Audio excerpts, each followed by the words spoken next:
আসসালামু আলাইকুম রহমতুল্লাহ। বর্তমান দেশের যে পরিস্থিতি, চারিদিকে ছিনতাই, রেপ, এখান থেকে বাঁচার উপায়টা কি? ফার্স্ট অফ অল, এখান থেকে বাঁচার একটাই উপায়, ইসলামী শাসন ব্যবস্থা।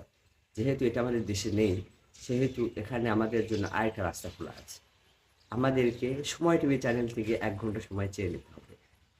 আমরা এই 1 ঘন্টা সময়ে যারা যেদিন ধরা পড়বে, এদেরকে ওই একটা দিন আমরা লাইভ টেলিকাস্টে নিয়ে আসবো। সারা দেশে এটা লাইভ প্রচার হবে।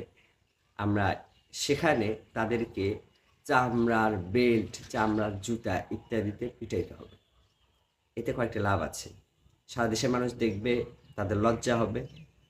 দ্বিতীয়ত, এই পিটানোর কারণে চামড়ার জুতা, চামড়ার বেল্ট এগুলো সেল বেশি হবে। এতে কোম্পানিও লাভবান হবে। তাদের শরীরে যখন দাগ পড়বে, মায়ের দাগ পড়বে, এটা রিমুভ করার জন্য মেডিসিনের প্রয়োজন হবে। ব্যথা দূর করার জন্য মেডিসিনের প্রয়োজন হবে। এতে বিভিন্ন মেডিসিন কোম্পানিগুলার উপকার হবে, তাদের সেল বাড়বে। এক ঢিলে দুই পাখি। এতে এতে অপরাধও ভালো হয়ে যাবে এবং এতে কোম্পানিগুলোর সেলও বাড়বে। এজন্য সময় টিভি চ্যানেলই পারে সময়কে পরিবর্তন করতে।